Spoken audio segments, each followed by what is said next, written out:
A Ucrânia acaba de revelar seu trunfo estratégico, e agora a retaguarda russa enfrenta um desafio sem precedentes.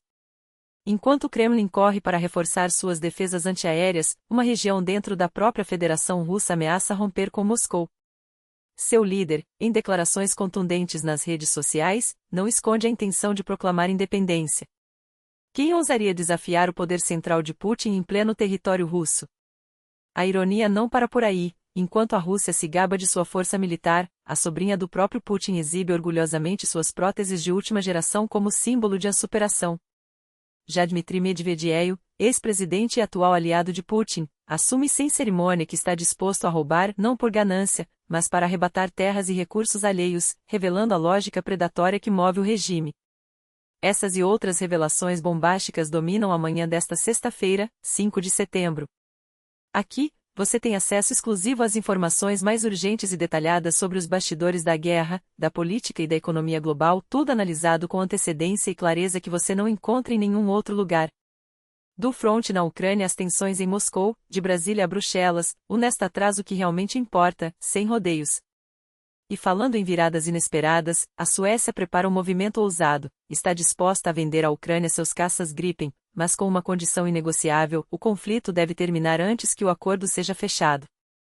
Segundo o ministro da Defesa sueco, Kiev já demonstrou interesse na versão Oian do jato, o mesmo modelo que equipa as forças aéreas da Suécia e do Brasil.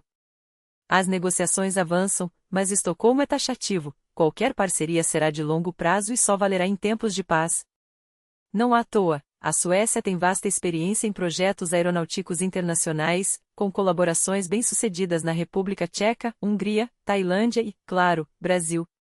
O tema não é novo. Em março, a Suécia já havia sinalizado a possibilidade de transferir os Gripen, mas recuou em maio para não atrapalhar a chegada dos F-16 americanos. Em julho, no entanto, um alto oficial ucraniano admitiu que Kiev desistira dos Gripen por considerá-los incompatíveis com os F-16 em um mesmo sistema de defesa. Mesmo assim, a infraestrutura ucraniana já está pronta para recebê-los, como confirmou um representante das Forças Armadas do país. Além dos Gripen, os Eurofighters também estão na mira de Kiev. A mensagem é clara: a venda é questão de tempo, mas enquanto a guerra persistir e enquanto a Europa seguir comprando petróleo de Putin, nenhum acordo será assinado.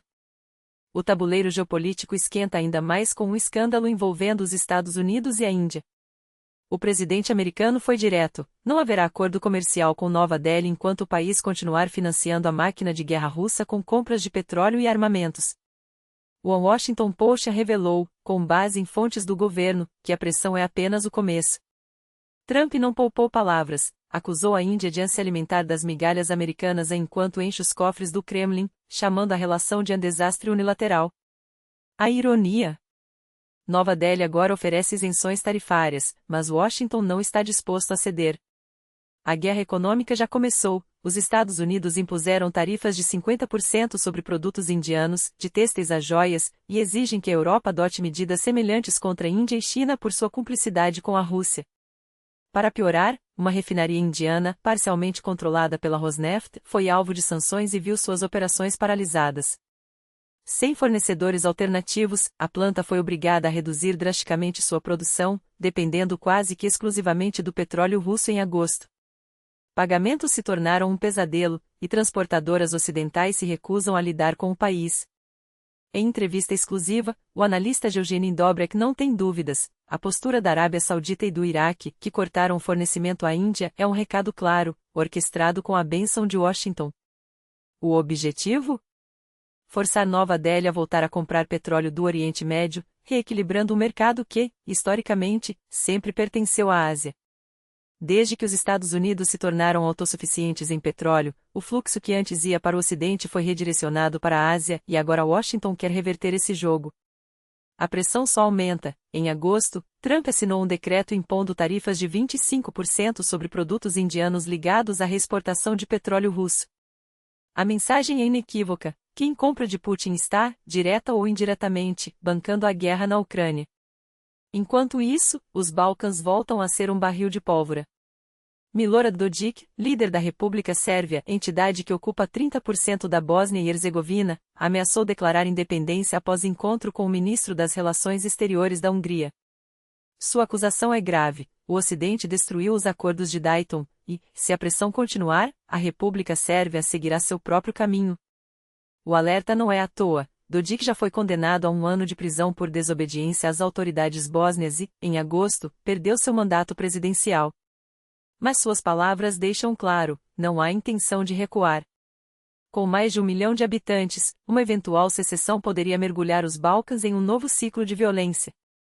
E a Ucrânia não para de surpreender. Em plena feira de armamentos na Polônia, a maior da Europa, a empresa Firepin apresentou 2 novas armas que podem mudar o jogo, os mísseis balísticos FP-7 e FP-9, além de um inédito sistema de defesa antiaérea. O FP-7 é letal em distâncias médias, com alcance de 200 km, velocidade de 1.500 metros por segundo e precisão cirúrgica de 14 metros. Já o FP-9 é uma besta de longo alcance, 855 km de distância, velocidade supersônica, mais de 2 km por segundo, capacidade de atingir alvos a 70 km de altitude e margem de erro de apenas 20 metros, ideal para golpear profundamente o território inimigo.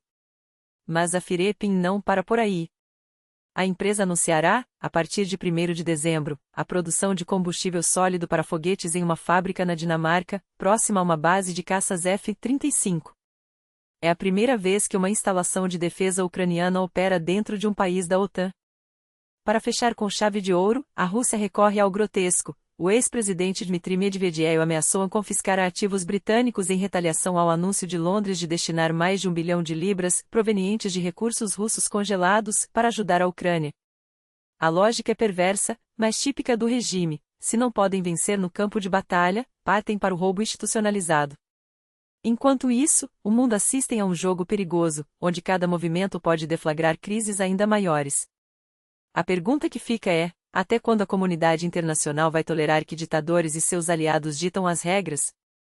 E a resposta de Moscou não poderia ser mais grotesca. O vice-presidente do Conselho de Segurança da Federação Russa ameaçou confiscar as joias da coroa britânica como compensação por terras ucranianas, uma ironia macabra, vindo de um regime que já roubou metade do território de um país soberano. Cada rublo congelado, cada ativo apreendido pela Europa ou pelo G7, eles transformam em pretexto para novas extorsões. Ou devolvem nosso dinheiro, ou tomamos o que é de vocês, dizem, como se a lógica de um assalto à mão armada fosse um argumento geopolítico. Enquanto isso, Londres destina esses recursos para munição, reparos de equipamentos e apoio logístico, ou seja, para garantir que a Ucrânia possa continuar resistindo à máquina de guerra que o Kremlin insiste em alimentar com os corpos de seus próprios cidadãos. Os números são estarrecedores. A UE e o G7 já congelaram mais de 200 bilhões de euros em ativos russos. Dessas fortunas bloqueadas, a Ucrânia recebeu pouco mais de 10 bilhões, uma fração ínfima do que lhe é devido por direito. Bruxelas é clara: a Rússia não recuperará um centavo sem pagar reparações. E o que Moscou tem a oferecer em troca? Uma distopia de próteses e mutilados. Anna Tsivileva, vice-ministra da Defesa e sobrinha de Putin, gabou-se recentemente do sucesso do país na área de protética, como se a produção em massa de membros artificiais fosse um troféu. Segundo ela, os veteranos da chamada Operação Militar Especial, eufemismo sinistro para uma guerra de extermínio, tornaram-se o motor dessa indústria. Antes da invasão, havia 11,5 milhões de pessoas com deficiência na Rússia, abandonadas à própria sorte. Agora, com dezenas de milhares de soldados voltando sem pernas, braços ou rostros, o Estado finalmente se mobilizou. Não por humanidade, mas por necessidade. A demanda explodiu, e o regime precisa dar uma resposta, mesmo que seja uma farsa. Dados do International Institute for Strategic Studies revelam a escala do desastre. Até o final de 2024, mais de 370 mil russos terão sido gravemente feridos na frente de batalha. Quase metade desses casos envolve amputações. São 180 mil vidas destruídas, 180 mil famílias marcadas para sempre. E o que o Kremlin oferece a esses homens? Filas intermináveis. No centro de reabilitação Voronovskaya, médicos relatam que soldados esperam meses por uma prótese, quando o processo deveria levar semanas. Os estoques estão vazios. O orçamento prevê no máximo 70 mil próteses por ano, mas a demanda é infinitamente maior. Enquanto isso, a sobrinha de Putin celebra investimentos maciços em reabilitação, como se a mutilação em massa fosse um plano de negócios. Primeiro, o treinamento. Depois, a prótese. Depois, mais treinamento. Tudo muito organizado, muito eficiente, menos o detalhe de que esses homens foram enviados para morrer ou voltar aleijados por uma guerra que nem eles entendem. E como se a tragédia humana não bastasse, a Terra parece estar reagindo a esse caos. Cientistas americanos e chineses confirmaram uma descoberta perturbadora: o núcleo interno do planeta começou a girar na direção oposta à da crosta terrestre. Não é uma inversão literal, mas, em relação à superfície, o movimento agora parece retroativo. O fenômeno, observado há mais de uma década, faz parte de um ciclo natural de aproximadamente 70 anos, com mudanças de direção a cada 30 ou 35 anos. A última sincronização com a crosta ocorreu por volta de 2009. Não há motivo para pânico imediato, não estamos à beira de um apocalipse geológico, mas as implicações são profundas. A rotação afeta a duração dos dias, mesmo que por milissegundos, e pode influenciar desde sistemas de navegação por satélite até o clima e o campo magnético terrestre. A Terra não é uma rocha inerte. É um organismo vivo, pulsante, e agora seu coração parece ter mudado de ritmo. Coincidência ou não, o planeta treme enquanto a humanidade assiste, paralisada, a um regime que transformou a dor em moeda de troca e a guerra em negócio. A pergunta que ecoa é: até quando vamos fingir que isso é normal?